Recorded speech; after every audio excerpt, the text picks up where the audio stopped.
part of the Gujarat, and today it shows that when he's covering 16 assembly segments, and these 16 assembly segments are very important, which will go to polls on 5th of December, which is also going to be a very, very important phase for the BJP, because in those seats in 2017, BJP had got the major chunk of seats. So not only to better the tally of last time, but also to maintain the result Absolutely. which they gave last time in 2017 is something which is a pressure for the BJP, and therefore we are seeing the entire machinery of the BJP, not only the union ministers, but we had seen the ministers from the neighboring states like Rajasthan, and in fact ministers from Uttar Pradesh, to come here in Gujarat and speak to the people of their state. So BJP has also not to mention the fiery speeches and the public meetings that Narendra Modi was also part of. This was part of this Pushpanjali Yatra. We leave it at that. Arun, thank you so much for joining us. We'll, however, continue with our coverage when it comes to this 50-kilometer mega road show by Prime Minister Narendra Modi. However, right now, handing it to my colleague Shivani Gupta, who is now going ahead with Plain Speak.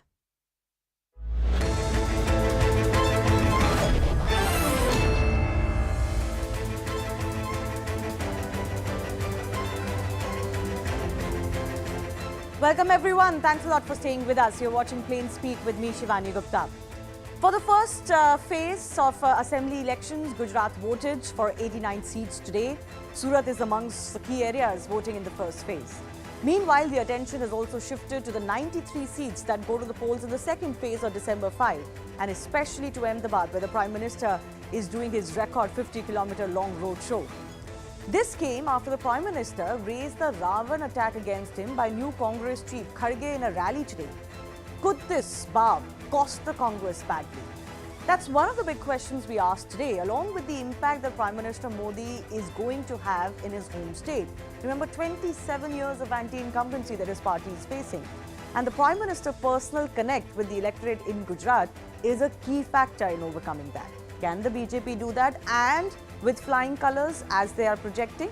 All that and more with our guests in just a bit. First, a look at the voting percentages today. The voting numbers in 2012, the first phase witnessed a voter turnout in excess of 70%, which dropped a little bit to about 67%, under 67% in 2017, which was the last assembly elections. Today, till 5 p.m, the percentage stands at 57%.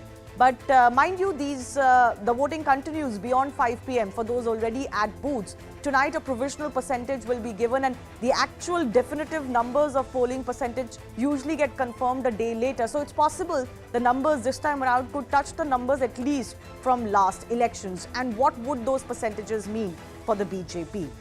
Now, by now, most opponents of the BJP have learned that attacking the individual Narendra Modi doesn't work for them. Rather, it backfires.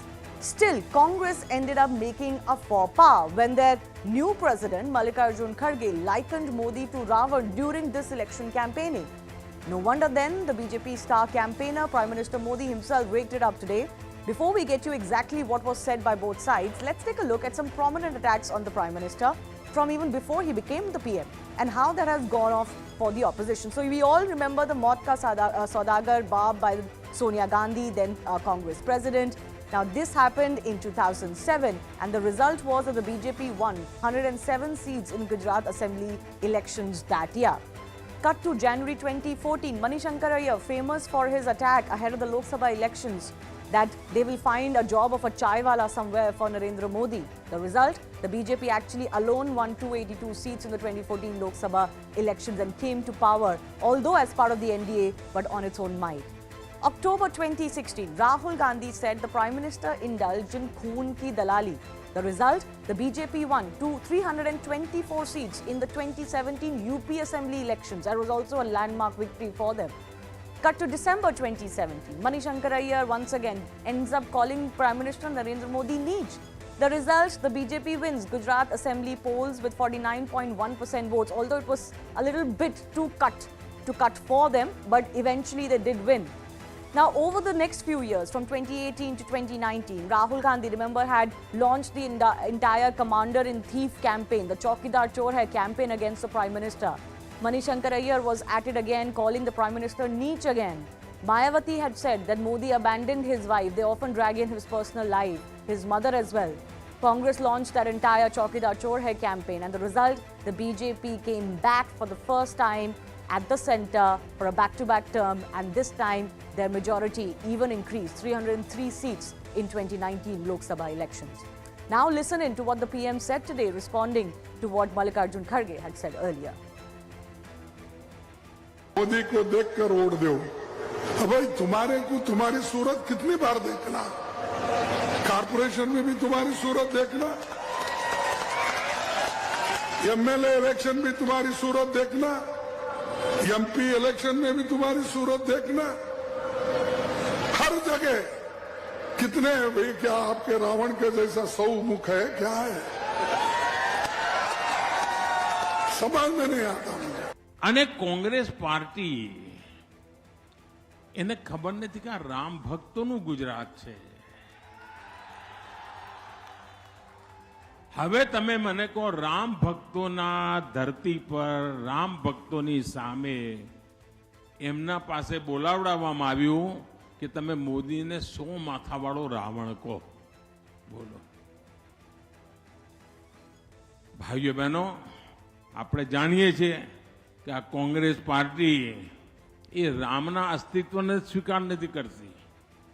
આ Congress party અયોધ્યામાં ભગવાન રામ મંદિરને પણ, ભવ્ય રામ મંદિરમાં પણ એનો વિશ્વાસ નથી. આ કોંગ્રેસ પાર્ટી એને તો રામ સેતુ સામે વાંધો. એવી કોંગ્રેસ પાર્ટી મને ગાળો બોલવા માટે રામાયણમાંથી રાવણને લઈ આવી. બોલો. So the big question we asked today, just to what extent can the Modi magic work again for the BJP? It's almost a given that it will, but to what extent? Because they're facing anti-incumbency of 27 years this time around, and especially when it comes to the sentiment on personal attacks against them.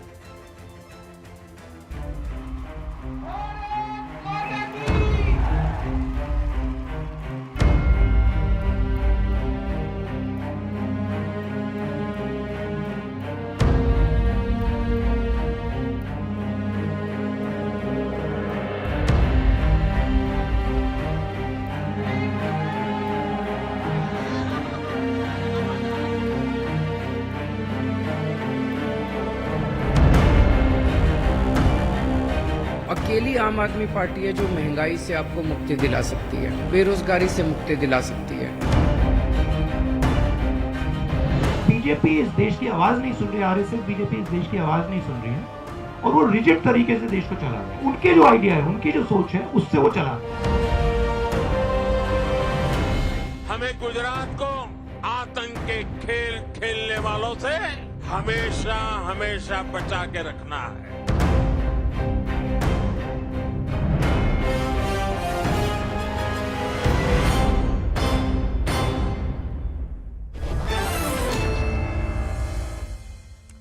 I must begin by saying that as far as elections go, this one is looking possibly one of the easiest, or the one-way election as many are terming it, because on ground there are no big issues that people are talking about. Not just that it's not being talked about by the media, but people on the ground are not talking about it. And then in that case, what is it that could hurt the BJP government from coming back to power? Let me go and take that to our guest. Tuhin Sinha is joining us from the BJP, Dr. Anshul Avijit from the Congress, Radhika Ramaseshan is a senior journalist and columnist, Arun Anand is consulting editor, First Post.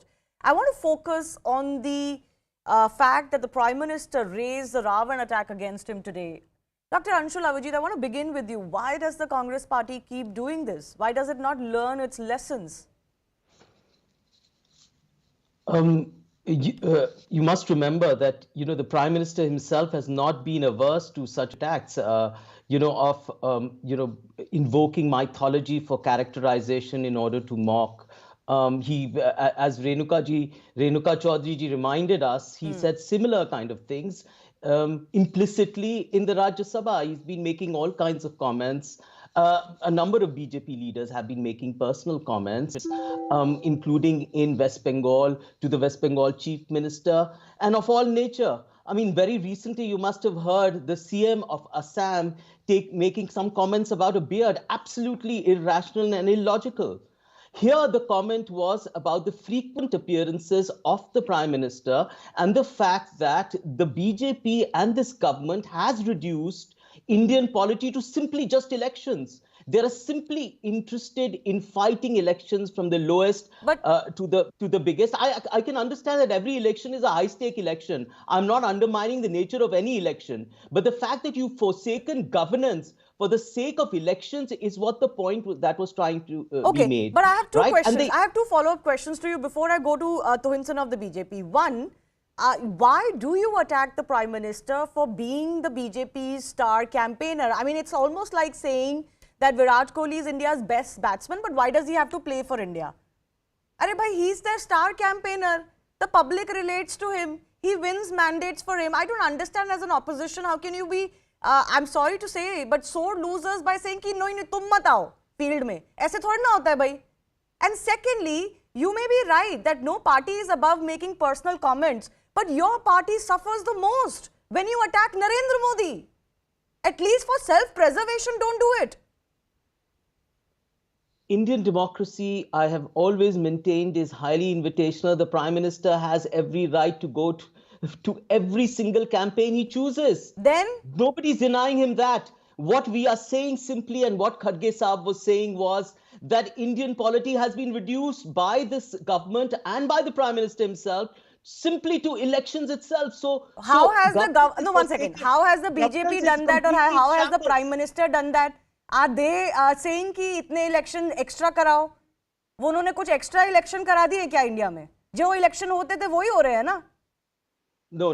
You don't. What over the period of which BJP has been in power, you must realize that everything has been about winning elections by hook or crook. Even elected governments are made to fall by their Machiavellian crooked methods. You know that. Do you know what Anshul, that's a separate argument, but I fundamentally cannot wrap my head around the criticism that you're fighting elections well. That can't be a criticism.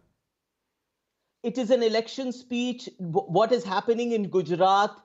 By the way, you said that there are no issues on the ground. I completely disagree with that. There may be no issues in the noises that are created above the ground, in the spaces which are controlled by the media, but in the ground, as our micro strategy tells us, there are a number of issues related to inflation, about unemployment, about gross iniquities and mismanagement, which roots go back right to the mismanagement during the pandemic. I only said that because today was the first phase of polling, and through the morning we spoke to multiple people from all cross sections on ground in the first set of polling of the 89 seats, and actually nobody talked about inflation. So what am I supposed to do? Telling me am I supposed to ignore that? No, I'm not saying that I'm not saying that that's a definitive, indication that literally nobody has an issue. Of course, that's not the case. But generally when we cover elections, we do get the people talking about what matters to them. Here they did not. As a journalist, I have to acknowledge that. I cannot bury my head in the sand. Shivani, nobody is undermining your report or what you got from the ground. But let me tell you another picture. Let me tell you what is happening on the ground from the feedback we've got. There is a huge amount of discontent. There were 27 agitations that were going on in Gujarat prior to this election, and they're still going on. Now, how it translates into vote, we will see. Okay, but fair enough. Fair enough. I come back to my fundamental question. The Prime Minister roadshow, and a record roadshow of 50 kilometers. I think the route of the Rath Yatra is being recreated, and this is happening in Ahmedabad. Those visuals are on the screen. Tohin, very quickly, your comments on what Anshul is saying, that listen, your party also makes comments. Narendra Modi himself has made comments. What is so earth-shattering about what Kharge said? Good evening, Shivani. Good evening to all your viewers. Well, I will, without mincing words, tell you why exactly Malika Arjun Kharge ji made this Ravan jibe against Prime Minister now. He said it because the previous day, the Prime Minister had put the Congress party on the mat by hitting a raw nerve, which is the Congress's soft approach towards terrorism. In fact, I have written an article on how the Congress party had compromised national security in those years. So whenever you make an accusation of that, the Congress gets rattled, and to deflect attention from that, the Congress said something very absurd, which it knew would grab media attention, which it did.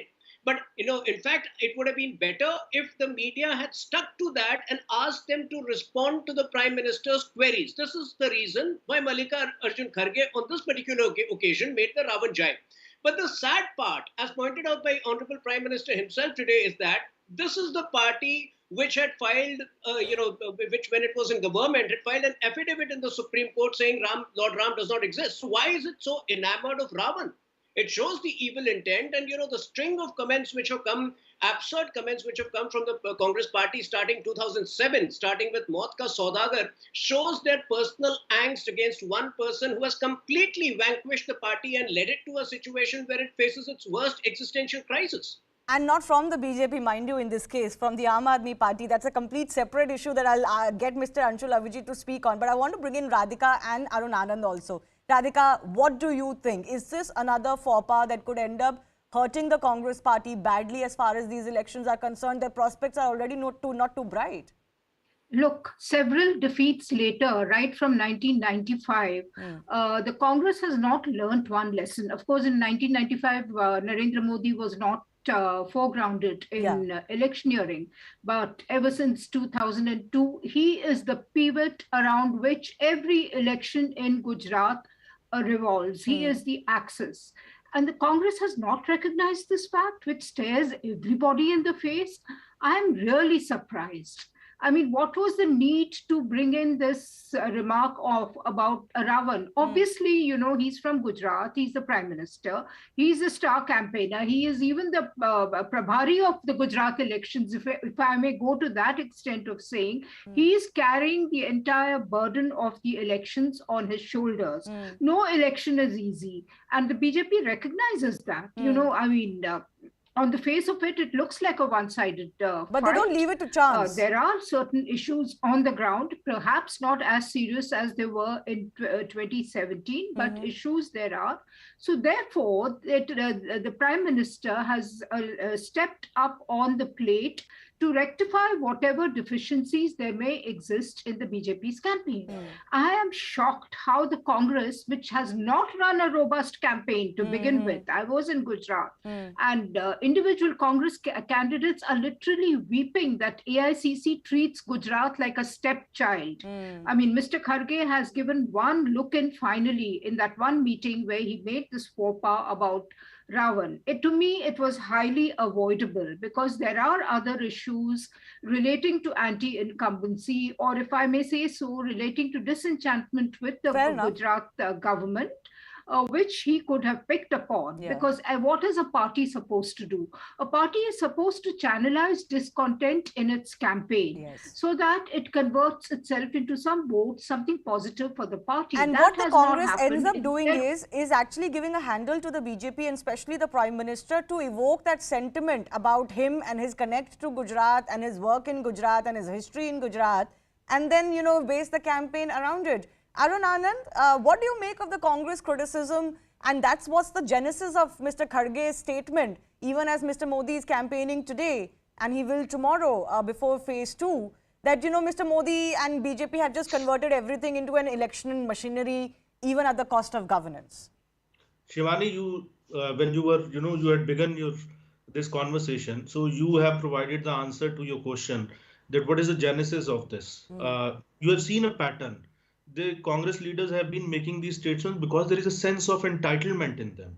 And that sense of entitlement, that when you come to the power or when you win elections to express your power and not to serve the people, then when you are out of power, then you are filled with rage because there is a sense of entitlement. And that sense of entitlement is getting reflected time and again in these statements. Having said that, I also want to make a couple of very quick points. One is that, unfortunately, what Radhika ji was saying, that Congress is getting it actually all wrong. See, what is the winning formula of BJP? They should have basically learned from that, and they should have kind of basically tried to if not replicate that, probably, do something about it. The winning formula is very simple. They have a charismatic leader who leads from the front.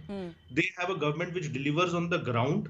They have an organizational structure which is very well oiled and which is very mobile and highly motivated, and they have a clear-cut ideological path. So all these combinations, so all these elements are unfortunately missing in the Congress camp. You have a leader who is doing Bharat Jodo Yatra, and he is avoiding the two states which are going to the election. And on the other hand, you have a leader, basically the prime minister of the country, and who is leading from the front. And last but not the least, just a humble submission to my friend from Congress. He began his conversation by saying, that Narendra Modi or BJP has also invoked mythology. So it is not mythology. My humble submission is it is ancient Bharatiya history. So whether you are, whichever examples you are taking, so don't consider it mythology. I think that is a fundamental problem of Congress also, that they consider ancient Bharatiya, history to be mythology. Right. Anshul, I also wanted to add, and you can respond to what our other panelists have said. You look at the Aam Aadmi Party, right? You look at what it's doing. You may like it or not like it, approve or not approve, but they're fighting cutthroat, right? They know how to fight elections. Now, you could say Arvind Kejriwal is Delhi Chief Minister. He's spending a lot of time in Gujarat. But that's just sometimes what you do. Nothing stops your leaders from camping in Gujarat either. And secondly, you have to be smart about it. I mean, the Aam Aadmi Party actually faced criticism that it didn't even open its mouth on the Bilkis Bano case. But it's smart about it. That's real politics. Oh, come on. I mean, thank you for all your gratuitous advice of how smart we should be. We've been, look, what makes you think that our campaign is less intensive than any other campaign? It's not making the kind of noise that you expect it to make, because it's a different kind of campaign this time. And what kind of campaign is that? Please define it for me. I will tell you what it is, Shivani. It is a micro strategy. It is a booth level strategy that is focused, that is concentrated. In fact, we have a manifesto for each and every constituency. It is not the kind of campaign which brandishes, in these kind of hoardings or anything, shouting from the rooftops. It's a different nature of a campaign that started in that way, with going from gullies to gullies, with nukkad sabhas, and then later on having bigger meetings as well, but primarily focused on booth level work. And also are trying to understand the grievances of the people, and also telling you about your own history and accomplishments. For example, in Rajasthan, if we made a set of promises, we've delivered. Right? In Chhattisgarh, if we said Nyay scheme will be implemented, it has been. Urban MNREGA has come in Rajasthan. 800 crores have been allocated there. So telling the people that yes, if promises are made, they will be fulfilled. Something that the BJP has no clue about. Okay. They have no history about it. You can do all of that, and you can do gully to gully and door to door. Frankly, that's not earth-shattering. Every party does that. So Congress is not unique in doing that. But what every party also has to do. One second, Anshul. If you can pull off the rug from under BJP's feet by doing this muted, silent campaign door to door, good luck to you. It is not silent. If the result, it's just that it doesn't come to your ears. No, how will it come to my ear? It comes to my ear the same way the BJP campaign comes to my ear. ऐसा कोई special तो नहीं है. आप मेरी बात समझिए, Anshul ji, please understand me. What I'm saying is, if you can pull the rug off the BJP's feet by doing what you're doing, good luck to you. Once the results come in, if it succeeds, everybody will study it, right? We can only comment on what we're seeing, and I've got Radhika on the show who said that your candidates are weeping on ground. Surely they wouldn't be weeping if they felt that they're so strong. Everyone can have their point of view. Look, everyone can have their point of view. But what am I going to contest? You'll have to listen to me, right? I've been speaking to candidates. I know the candidates. I know the strategists over there. I've been speaking to them. Whatever other points. So Rahul Gandhi not spending time in Gujarat was a strategy, right then? What? Sorry? Rahul Gandhi not spending time in Gujarat is a strategy then, right? It's a well thought out strategy. Different kind of commitment that was made prior to this, to the Gujarat elections and the Himachal elections, which was a Bharat Jodo Yatra. It is not an apolitical yatra, but it is not connected to the Gujarat campaign. It is a different kind of yatra, because the most pressing issue in this country has been the divisive nature of the BJP governance. Okay, fair enough. Tuhin wanted to come in. Tuhin, final comments, please. Well, Shivani, I'm very surprised with all the details which Anshul, my friend, is giving out about the micro strategy in each constituency. And if none of you journalists have been able to report that, I think, that you must be seriously biased. Because how is it that he's talking about all the details which none of the journalists on the ground are privy to? Fact is, the Congress has lost the habit of winning. Fact is that they live in denial. And fact is that, the imaginary anti-incumbency vote has been talked about since 2007. And on each occasion, barring 2017, what we have witnessed is a strong pro-incumbency vote, because the emotional connect which the voters have with Prime Minister Modi. And like I have mentioned before, it's not about one election. People of Gujarat have seen the transformation of their lives. Places like Kevadia, which were, deserted places, are today tourist hubs. It has an economy of its own because of the tourist footfall. So all of these changes, Gujarat is one of the earliest states to have 100% coverage of Nal Se Jal program. And this entire thing of Vedant, Foxconn or other businesses choosing Gujarat, this trend started, let me point this out to you. This trend started way back in 2007 when Ratan Tata was harassed by the then Bengal government. He did not find a place, to put up the nano plant, and within weeks, Modi ji worked out that clearance. So I think it is about the work which Can has I come in very happened quickly? 25 years. Yeah, Anshul, 30 seconds. Connect. No, just to counter my good friend to him, multi-dimensional poverty is 40% in Gujarat. You have the lowest labor wages in anywhere in the country, much below the national average. Gross inequities in Morbi was a direct outcome of the collaboration between big business, the corrupt collaboration between big business and the BJP politicians in that state. And nobody's apologized for it. One by one. A scam in which ventilators were given to a company that has no history of making ventilators. Okay, one by one. Both of you have had your say. I want to go across to Radhika for an important aspect. 1 second. Two things I'll say to what Tuhin said. It is a reality that for 27 years, the Congress hasn't been able to convince the electorate in Gujarat that we are an alternative to the BJP. That's just the fact. But it's also true the Congress does have a vote share that does not go away from it. Whether it does this time around with the Aam Aadmi Party remains to be seen. But Radhika, the question I want to ask you is, it almost sounds like the Congress wishes Narendra Modi away. They feel like, this one man has become this kind of an, election winning machine for the BJP. Instead of dealing with him and his charisma and his success, they almost wish him away. It's wishful thinking. Because that shows up when they say, why does he have to fight and campaign for every election? Well, I mean, when I returned to Delhi, I saw Modi's posters in the MCD, campaign as well. So if the BJP chooses to use Narendra Modi as its mascot, so be it. As you rightly said, it is really up to the Congress to combat this aspect, and it has failed to do so. It doesn't even have a well-defined state leadership. Perhaps if it projected an effective state leader, then, there may be half a chance of the Congress putting up a good fight. Last time there were, issues unrolled, like, goodies from a cupboard for the Congress.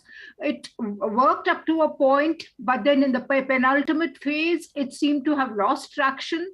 And it was contained at 77 seats. From 77 to 92 was just a hop, skip, and jump away. So my limited point is that the Congress does not have the fire in the belly to fight Gujarat. Somehow, my conversations with Congress workers, a couple of Congress candidates, revealed that there was a sense of futility. Yeah. What's the use? Every Gujarati Hindu is gravitating towards the BJP, which, by the way, is not true. The picture is a little different in the rural areas. And when you have the AAP snapping at your heels, if the Congress feels futile, as you said, to compete, they should have at least competed for their existential survival in Gujarat. We've seen what's happened in Punjab. I have limited time. I want to give 30 seconds to Arun Anand. Arun Anand, the larger question we were also focusing on is whether Narendra Modi magic will be enough, and if that is the defining thing when it comes to overcoming this 27-year anti-incumbency. What do you think? I think BJP has an edge in these elections, but until and unless the results come out, I don't think we should be basically, taking a final call on it, because Indian electorates, they have been known for bringing out some very, shocking results also. But so far, I think because of the charisma, as I said earlier, that because of these 3-4 factors, that because of a charismatic leader and strong organization and delivery on the ground, Right. I think BJP is an edge. Congress only has to do one thing, has to accept the reality, start working from the grassroots level once again.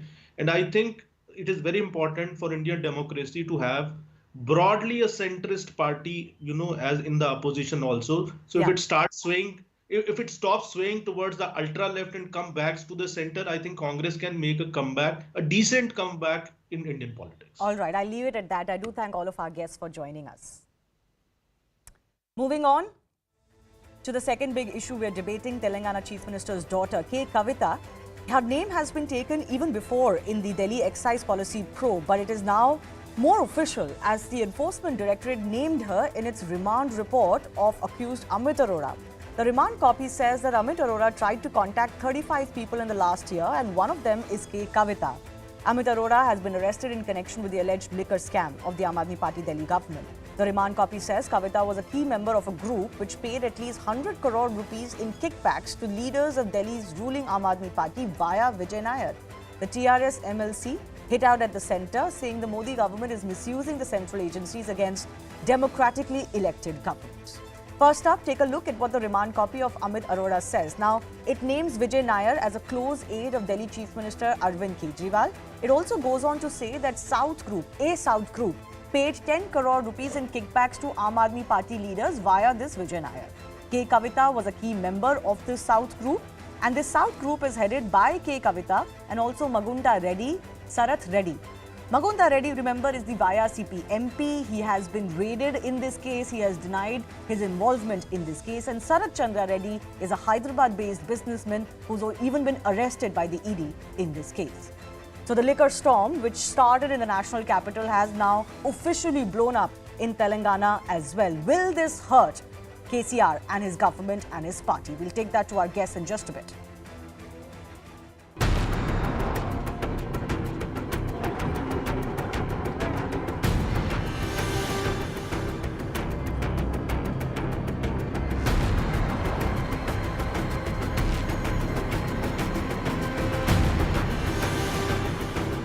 किसी भी प्रदेश में election होने वाला होता है, वहाँ मोदी से पहले ईडी पहुँच जाता है। तो आज तेलंगाना में भी यही हुआ है, कुछ नया नहीं है।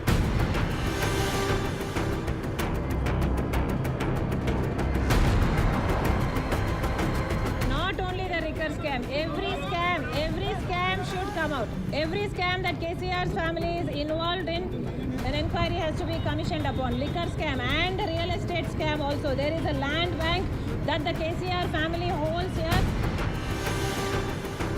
कोई एजेंसी के कार्रवाई पर यदि किसी को कोई भी आपत्ति हो तो उनके पास कोर्ट का दरवाज़ा खटखटाने का मौका है। कोर्ट के सामने जाकर अपनी मासूमियत के, अपने निर्दोष होने के सारे सबूत पेश करके कोर्ट से क्लीन चिट ले लेनी चाहिए।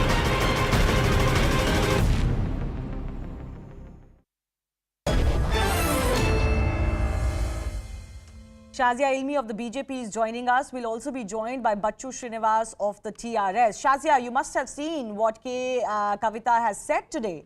She's basically said that, you're just in the habit of destabilizing state governments. And that's exactly what you're doing with this liquor probe that is now naming her. Her name has featured with a great amount of evidence in the ED files, in the report, so to speak. And this is, I think, India's worst kept secret, that their government was involved. Both the governments were involved deeply in this liquor scam. So I think we've known of this for a very, very long time. It's just that now there is a remand copy available. And not just that, you see how Amit Arora, the businessman closely associated, has been arrested. When you see that the mobile phones were changed over multiple times, so about 170 times, and destroyed so that there would not be any evidence. But the fact of the matter is that in this entire trail, all the links clearly connecting the dots between Kavita Ji and Manish Ji are there for everybody to see. So it's the easiest thing to say. What does every politician do when when there's evidence of corruption? Oh, they are trying to destabilize us. If they didn't want to be destabilized, they should not have indulged in corruption. They don't want the agencies to work. Don't they want there to be answerability? Will this country be allowed to be looted? Will we allow that? And all these people will do and cry horses. Oh, it's witch hunt. She cannot do exactly what Manish Sisodia does. She will have to answer as to why her name is there. Where is the trail coming from? Why is there a remand copy? What has happened to, why was the need felt for the other Reddys in the family to change phones? To give, what were the kickbacks given to Nair for? So there's too much to explain. Let her do with some hard questions which should be asked of her. This is the easier thing to say. You know, you say something to me, I'll think of the easiest excuse. Oh, you know, I'm there, so you're attacking me. But the fact is, there are real reasons why her name is there. Okay, fair enough. So Can I take that to Bachchu Srinivas? You Yes. know, Shazia is making the point, Mr. Srinivas, and also the remand copy says that these are very serious allegations and specific allegations. One of she being part of the group which paid 100 crore rupee in kickback. Now you could argue that that money trail has to be shown. But K. Kavita's name has been cited by Amit Arora. He made 10 phone calls to her. Kavita changed her phone IMEI 6 times. 36 users involved used 170 devices and destroyed them. Why would anybody do that? And these are very serious allegations. You can't wish them away by just saying, oh, this is political. First of all, I very good evening to all the CNN viewers, and I'm very happy to participate in the debate. It's very sad to hear such a news regarding our honorable leader, MLC Kavita Garu, because this is whenever the elections comes in the nation, all over the states of India, this regularly, it is a regular thing which is going to be done by the national government. Still, there is a one year period is there in Telangana, and now in the Gujarat elections are going. So, if really she is a victim, she is involved in this case. When they filed the charge sheet, why they didn't involved in that? Only the accused are 7 they declared earlier. Now, Mr. B.L. Santosh ji, who is very seriously involved in the case of farmhouse to the 4 MLAs buying case, where there was a very clear information charting Ramachandra Bharati and with other people, the third person of BJP after Mr. Modi and Amit Shah ji. So now they want to blame and claim now the elections are going in Gujarat. But so sir, what does the election in Gujarat have to do with K. Kavita? Surely she is not a factor there. I could even give you that Aam Aadmi Party and what charges they are facing is a factor. But sir, can I just come in? I asked you a very specific question. Sir, let's stay limited to what we're discussing. This is not a charge. In fact, I do remember, I'll take that to Shazia, one of their leaders, I think it was Mr. Sirsa, who had actually named K. Kavita well before the agencies did. And that was when the excise policy scam first came out. And it was obviously not taken very seriously then because the agencies didn't say this. But Mr. Bachchu Srinivas, here the agency has put it in writing. Yes, I've been hearing it is serious. this. I've been hearing this, Shivani, for the longest period. Anybody who has anything to do with media or politics knows it's a story that goes around. Anybody who lives in Delhi, anybody who knows anybody knows it's like the worst kept secret that how much of truck there was and how this was done, how these two were in cahoots. No, but Shazia, you're understanding the point that I'm making. But now you know, those are rumors or those are things that don't form the back of an investigation. One second, let me finish saying what I'm saying. Go ahead. Delhi excise policy was formulated 21-22 during the worst epidemic faced by the world, including India, which was COVID times. It was done deliberately to make money, It was done to make us do a scam and to loot the people and make major bucks for the private party, for the liquor mafia.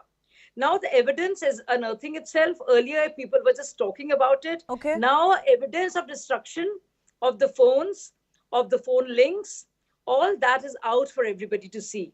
Now the easiest thing to say that ED is doing this one is doing that. The fact of the matter is agencies will do their work. Okay, fair enough. After all, Shazia, let me come in here. Let me give one more opportunity to Bachchu Srinivas, because that's exactly the point I was making, Mr. Srinivas. You can say a political, charge when, let's say, leaders take each other's name. Here, the agency has now put it in writing. This is much more serious. Now, I can understand if Ms. Kavita says that, I have nothing to do and I will prove my innocence, etc. and I'll fight this case. What does it mean that the BJP is trying to destabilize our governments or elections are going on in Gujarat? That is no defense to the charges. No, it is very clear. It is very clear. There are elections in December in Telangana state, and they are very worrying about Mr. B.L. Santosh. They planned a story. They are telling that there were witnesses which were destroyed by Kavita. What is this? Now they are telling that there is no evidence, but they are claiming and blaming. How wrong it is.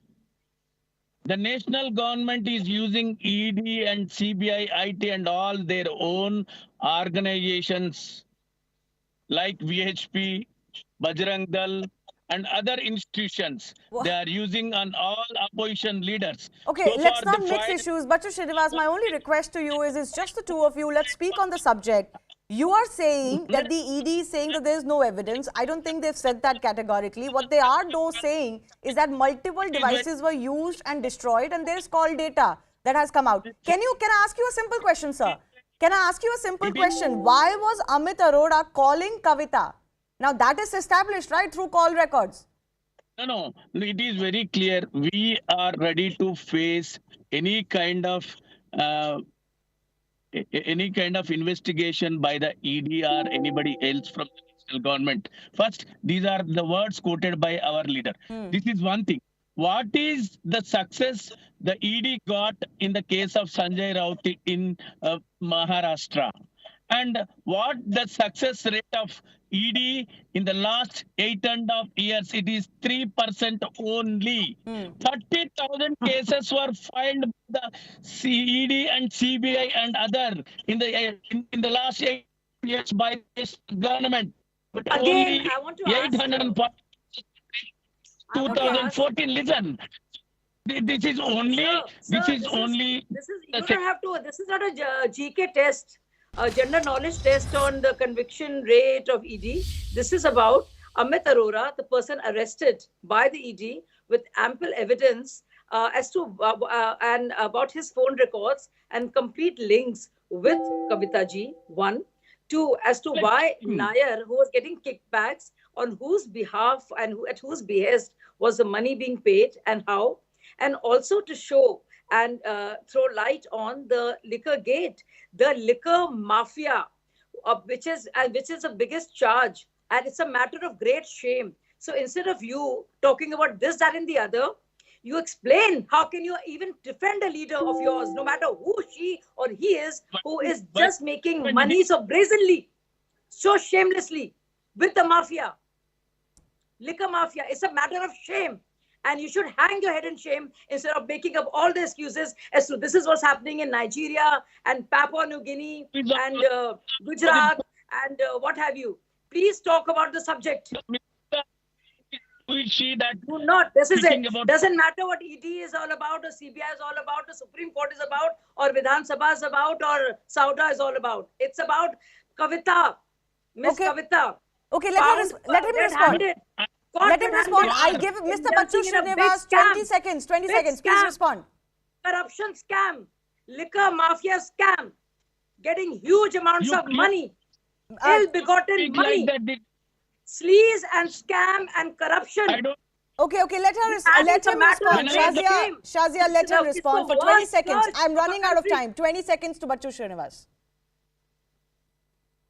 See, there are leaders who have come from the other parties to Bharatiya Janata Party. After raiding ED or CBI or IT, they'll become the chief ministers. They continue as Rajya Sabha members. The cases will not continue. Okay. It will not continue. They Okay, continue I'll as leave chief it at that. ministers. This is the thing. Okay, I'll leave it at Nation, that. This we are battle only certainly will intensify in days to come as the investigation itself into the Delhi excise policy is definitely becoming much more serious. A big thanks to our guests for joining us. Coming up on the other side, a woman YouTuber from South Korea was molested, harassed by two men in Mumbai during her online live stream. We'll get you a conversation with her about her ordeal and more on the other side.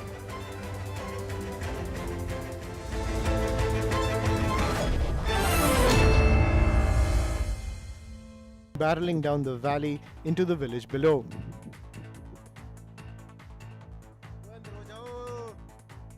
Within seconds, the entire area was in the grip of a massive snowstorm. Strong winds were witnessed in the valley, causing disruption to normal life.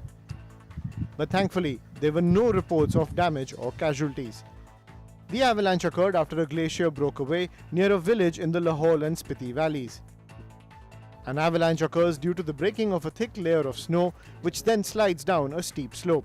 This comes at a time when heavy snowfall is occurring in Himachal Pradesh, which has caused road blockades. Last week, at least 72 roads across the state were blocked due to heavy snowfall, 61 of which were in Lahore and Spiti. India's GDP growth for the July to September quarter slowed down to 6.3% compared to 8.4% for the same period last year. The GDP growth was dragged down mainly by the poor performance of manufacturing and mining sectors. Despite this, India remains the fastest growing major economy in the world right now. China remains on edge as anger grows against the government's zero-COVID policy. In the city of Guangzhou, locals clashed with police over the country's strict COVID rules. Police in white hazmat suits clutched riot shields to protect themselves from debris and glass thrown at them by protesters. Other videos showed cops swooping down on protesters and dragging them away in handcuffs. The latest unrest follows a wave of unprecedented protests witnessed in China since the weekend. In cities like Shanghai and Beijing, residents took to the streets demanding an end to the strict COVID measures. Some also called for President Xi to step down. China is the only country which continues to have a strict zero-COVID policy. Local authorities clamp down on even small outbreaks with mass testing, quarantines and snap lockdowns. Former Chinese President Jiang Zemin, who led his country out of isolation after the crushing of pro-democracy protests in Tiananmen Square, has died. He was 96 years old. Jiang suffered from leukemia and multiple organ failure. He saw China through a revival of market-oriented reforms, the return of Hong Kong from British rule in 1997, and Beijing's entry into the World Trade Organization in 2001. Prince Harry's wife, Meghan Markle, was at the center of many threats made against her life, according to the former head of the counterterrorism department in the Metropolitan Police. He also called the threats against Meghan Markle disgusting and very real. The bombshell revelation comes at a time when Harry's estranged brother, Prince William, and his wife, Kate, are headed to the United States, where Harry and Meghan live. Brazilian football legend Pelé has been hospitalized as he battles cancer. According to reports, he developed swelling, heart issues and mental confusion. The 82-year-old had a tumor removed from his colon in September last year, and he has since been in and out of hospital for treatment on a regular basis. The Iranian football team's defeat to the United States in the FIFA World Cup triggered an unusual celebration in the home country. Iranians dancing on the streets, bursting crackers, honking car horns and celebrating the loss of their national football team in the FIFA World Cup.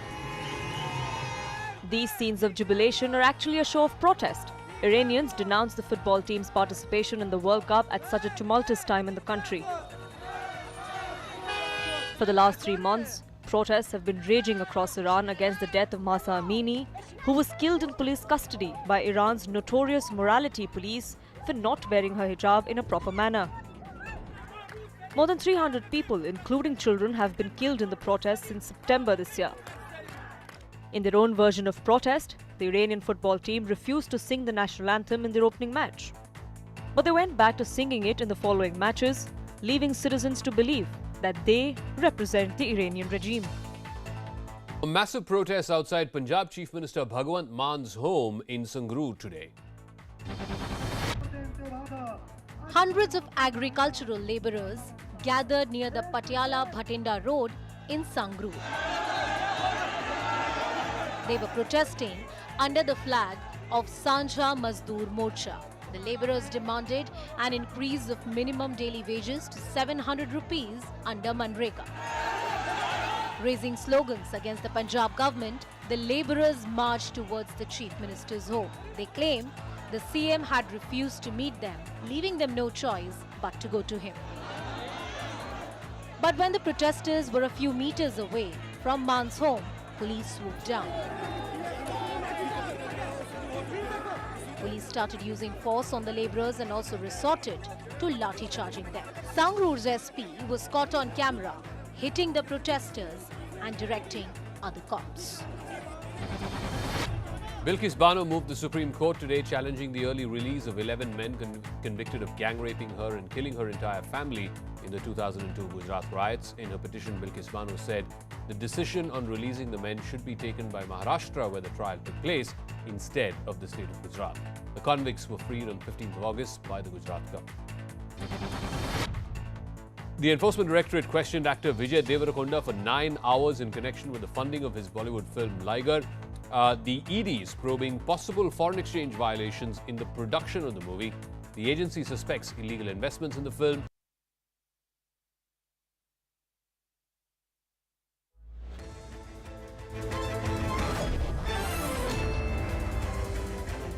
Welcome back. A shocking incident from Mumbai from last night.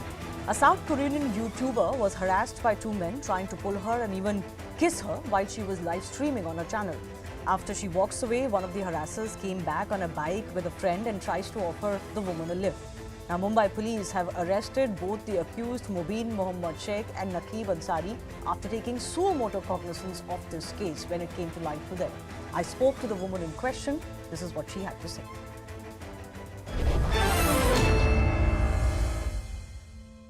What exactly happened and what is the impact it has had on you?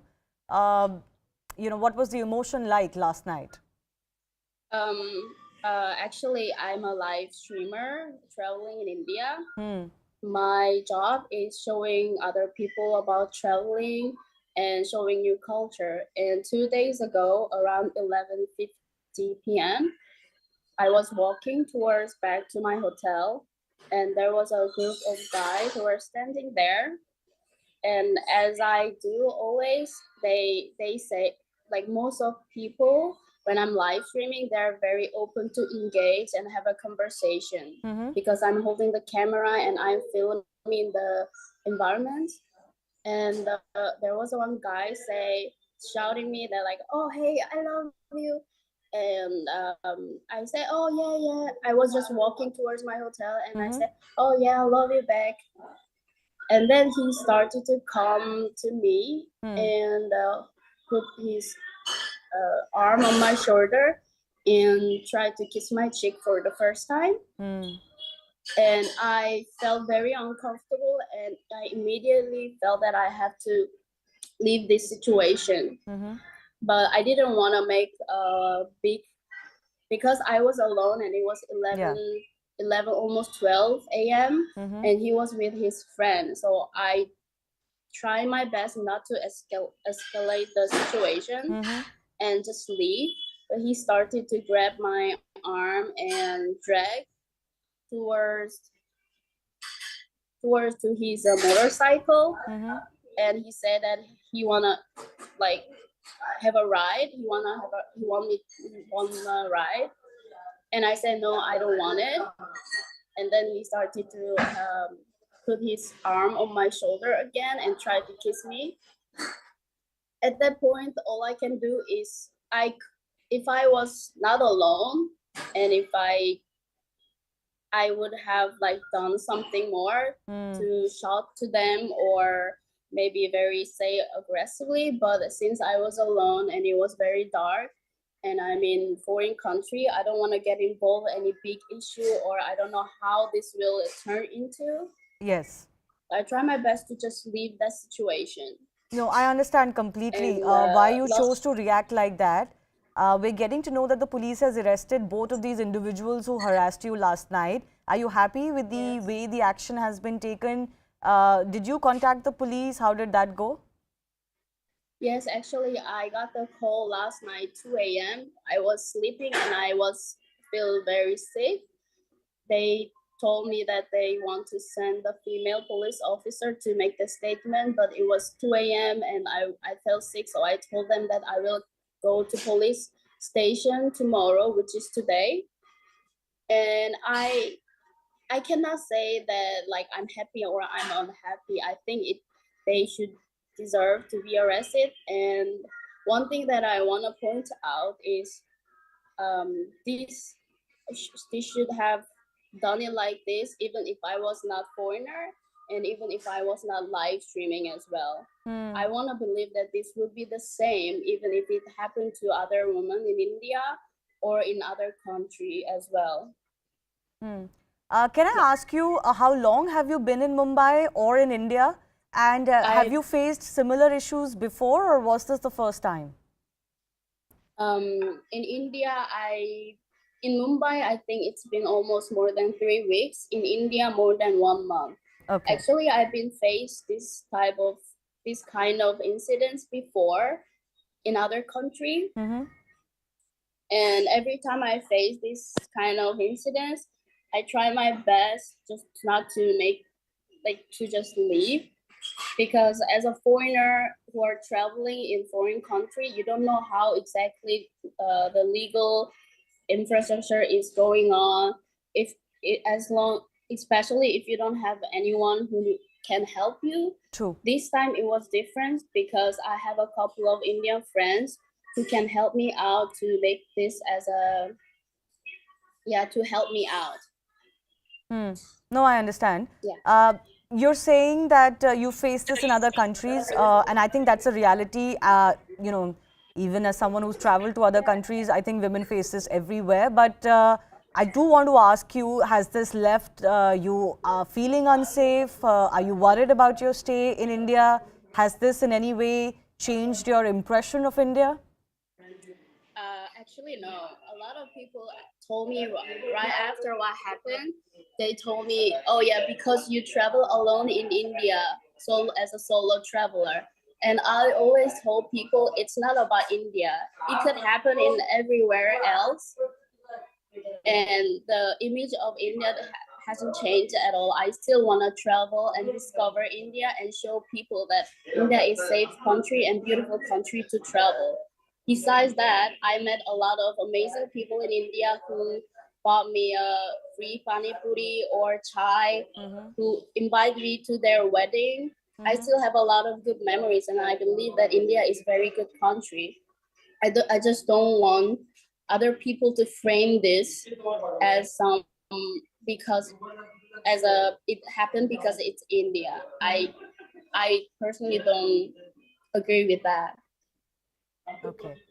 Well, I hope you it stay. It can happen in every country, and I think Indian government and police are helping me and other people who are helping this thing to get better, I believe.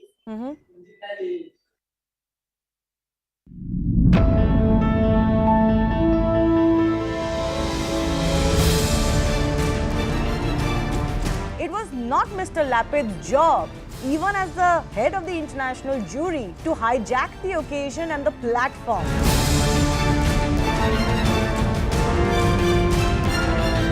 आपको तकलीफ administrative head कोई बना उससे है कि आपको तकलीफ की ये परिवारवाद का लेबल आप पर चिपक गया उससे है?